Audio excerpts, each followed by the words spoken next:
Indian public higher secondary school Bhairav चौराहा तितिला online class कक्षा 11 विषय हिंदी में आप सभी का स्वागत है। अगले दिन हम काव्यांजलि में संकलित पाठ साखी से दोहा नंबर 1 दोहा नंबर 2 को बताए थे। आज दोहा नंबर 3 के विषय में बतला रहे हैं।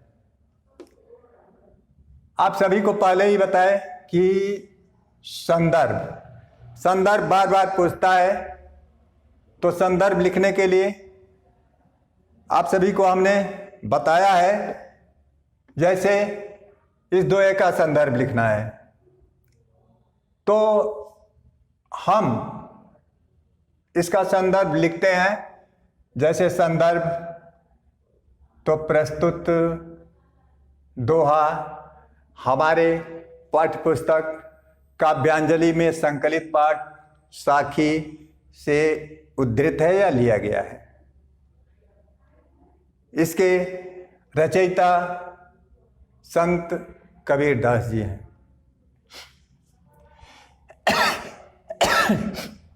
आगे प्रसंग के विषय में हम बताएंगे कि इसको देखेंगे कि इसमें क्या किसके विषय में वर्णन किया गया है, क्या कहा गया है। तो प्रसंग में लिखेंगे हम कि इसमें संत कबीरदास ने गुरु के महत्ता का वर्णन किया है, गुरु के महत्ता का वर्णन किया है। अब संदर्भ हो गया, प्रसंग हो गया, उसके बाद हम शब्दार्थ देख लें। तो शब्दार्थ आपको हम बतला रहे हैं। दीपक दिया, यहां पे ध्यान दीजिएगा, दीपक दिया। तो दीपक दिया दोनों का अर्थ एक तरह से एक ही निकलता है, लेकिन दीपक शरीर रूपी दीपक, कबीरदास का मतलब है कि शरीर रूपी दीपक तेल भरी। तो शरीर रूपी दीपक में तेल कैसा पड़ा? तो तेल भर प्रेम रूपी, ईश्वरीय प्रेम रूपी तेल। बाती का मतलब बत्ती, दही माने डाल दिया, अघट माने न घटने वाली, न घटने वाली।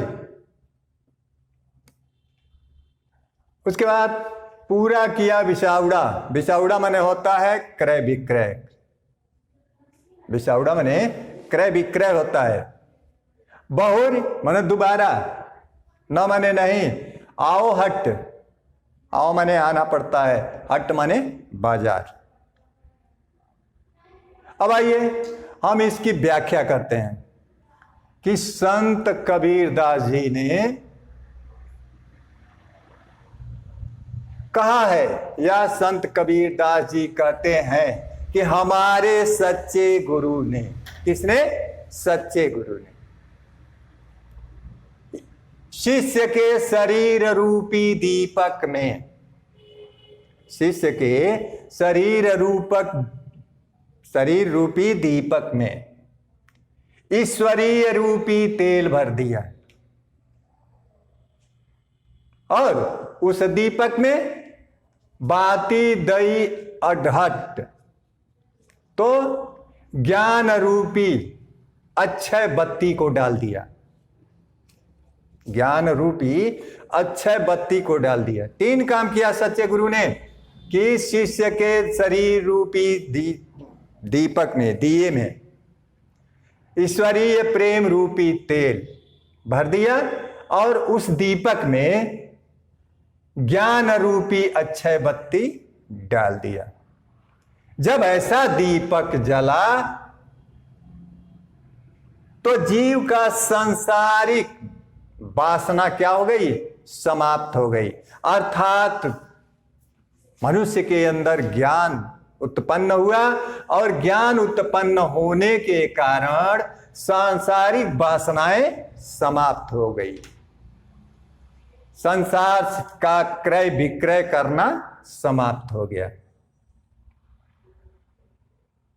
जिसके कारण जीव को बहुरी न आओ हट, जिसको फिर इस संसार के आवागमन से जीव को मुक्ति मिल गई।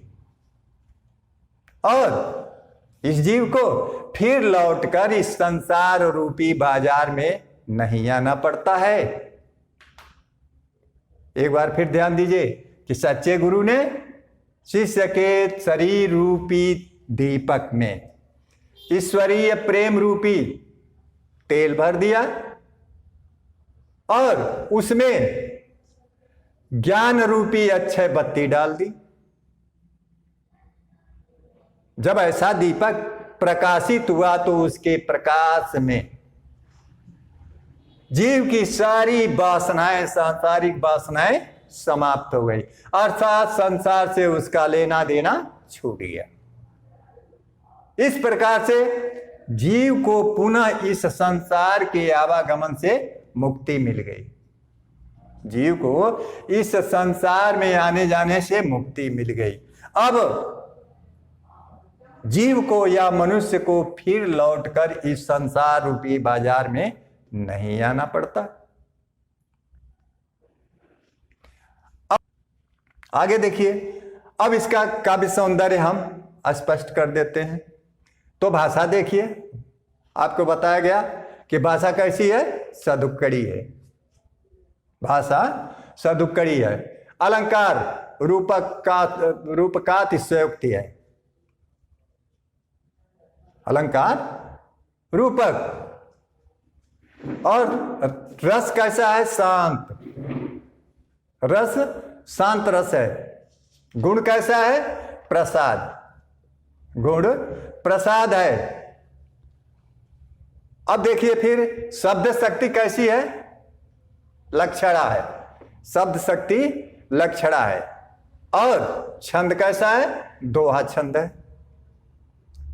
छंद दोहा छंद है। ऐसे ही इस दोहे की व्याख्या हम करते हैं। अब आइए इसी साखी से हम चौथे दोहे को लेते हैं। तो फिर इस चौथे दोहे का भी संदर्भ वही होगा। चौथे दोहे का संदर्भ वही होगा जो पहले हमने बताया। अब आप देखते होंगे इसके प्रसंग में, बूढ़े थे पर उबरे गुरु की लहर चमक। तो वर्णन किसका है, गुरु के महात्मा का, महत्ता का, गुरु के महत्ता का वर्णन है। इसलिए लिखेंगे प्रसंग में कि इसमें कबीरदास ने गुरु के महत्ता का वर्णन किया है। अब आइए यहां पे शब्दार्थ देख लेते हैं। बूढ़े थे, डूब गए थे, डूब रहे थे। पर माने लेकिन, उबरे बच गए। गुरु की लहर चमक, लहर माने लहर आप जानते हैं, चमक माने चमकती हुई।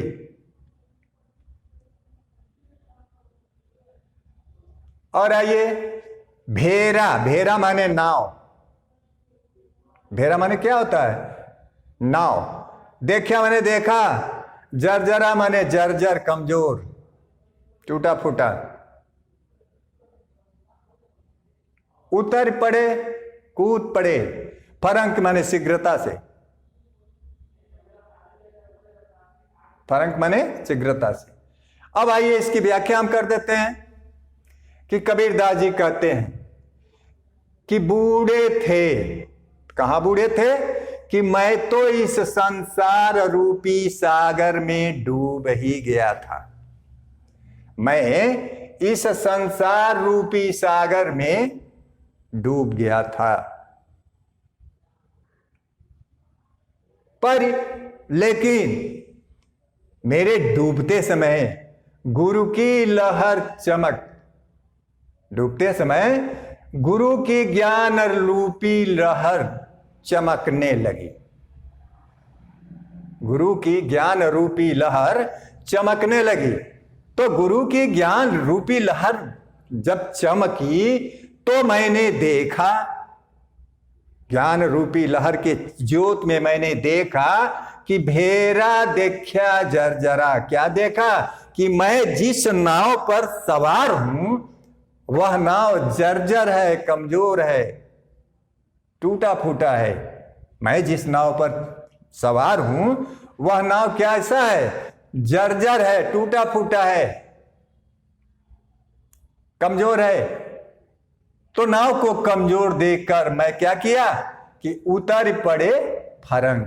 मैं शीघ्रता से उस नाव पर से कूद पड़ा और नाव पर से कूदने के कारण मैं बच गया।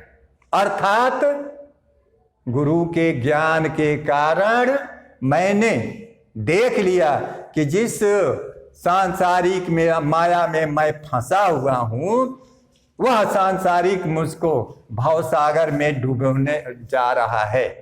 लेकिन गुरु के ज्ञान के कारण मैंने देखा कि जिस पर मैं चढ़ा हुआ हूं, जिसमें मैं फंसा हुआ हूं, उसके कारण मैं डूब रहा हूं। इसलिए डूबने से बचने के लिए मैं उस पर से कूद पड़ा, जिसके कारण मैं संसार सागर से बच गया। अब देखिए यहां पे इसके काव्य सौंदर्य को स्पष्ट कर दीजिए। तो भाषा कैसी है? सदुक्कड़ी, अलंकार रूपक,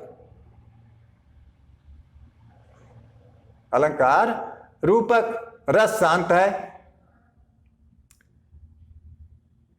इसके बाद शब्द शक्ति लक्षणा है, शब्द शक्ति लक्षणा है, और दोहा छंद है। प्रसाद गुण है। गुण कैसा है? प्रसाद गुण है। इस प्रकार से मैंने इसका व्याख्या किया, इसके काव्य सौंदर्य को बताया, इसके संदर्भ और प्रसंग के विषय में मैंने आप सभी को बताया। अब कल अगले 5वें दोहे के विषय में हम पढ़ेंगे। धन्यवाद।